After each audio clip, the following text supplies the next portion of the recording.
জুলাই গণ অভ্যুত্থানে আওয়ামী লীগ সরকারের পতনের ১৭ মাস পর অনুষ্ঠিত হতে যাচ্ছে ত্রয়োদশ জাতীয় সংসদ নির্বাচন। গেল ২১শে জানুয়ারি প্রতীক বরাদ্দের পর নির্বাচনী প্রচারণায় নেমেছেন প্রার্থীরা।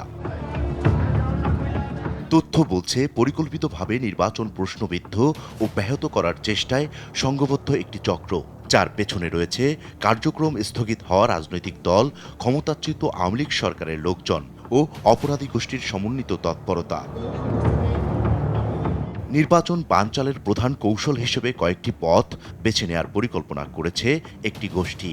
এর মধ্যে রাজনৈতিক হত্যাকাণ্ড ও গুপ্ত হামলার মাধ্যমে আতঙ্ক ছড়ানো, সাম্প্রদায়িক উত্তেজনা সৃষ্টি, ককটেল বিস্ফোরণ ও অস্ত্রের ঝঞ্ঝানি দেখিয়ে ভোটারদের কেন্দ্রে যেতে নিরুৎসাহিত করা এবং সামাজিক যোগাযোগ মাধ্যমে পরিকল্পিত গুজব ছড়ানো।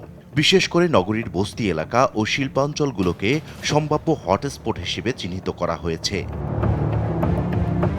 তথ্য বলছে গোপালগঞ্জ, খুলনা, কুষ্টিয়া, গাজীপুর সহ কয়েকটি জেলায় পরিকল্পিতভাবে নির্বাচন বানচালের চেষ্টা চালানো হতে পারে।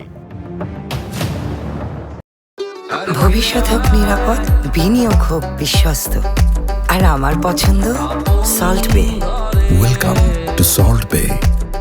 নির্বাচনে অবাধ, সুষ্ঠু ও নিরপেক্ষ ভোট নিশ্চিত করার জন্য drone, dog squad, body camera ও আধুনিক প্রযুক্তি নির্ভর নজরদারি সহ সব ধরনের পরিকল্পনা হাতে নিয়েছে সরকার। এবারের নির্বাচনে দায়িত্ব পালন করবেন প্রায় ৯ লাখ আইনশৃঙ্খলা বাহিনীর সদস্য। আমরা শুরুতে হচ্ছে গিয়ে ঝুঁকি আমরা অ্যাসেস করেছি, কোনোটা হয়তো ঝুঁকি বেশি, কোনোটা কম। তা ঝুঁকি অনুপাতে হচ্ছে আমরা সেভাবে ফোর্স মোতায়েন করার সিদ্ধান্ত নিয়েছি। যেখানে ঝুঁকি বেশি সেখানে অতিরিক্ত ফোর্স মোতায়েন থাকবে, যেখানে ঝুঁকি কম সেখানে কম ফোর্স থাকবে। যেসব এলাকা অধিক ঝুঁকিপূর্ণ সেসব এলাকায় আলাদা করে অভিযান পরিচালনার পরামর্শ বিশেষজ্ঞদের।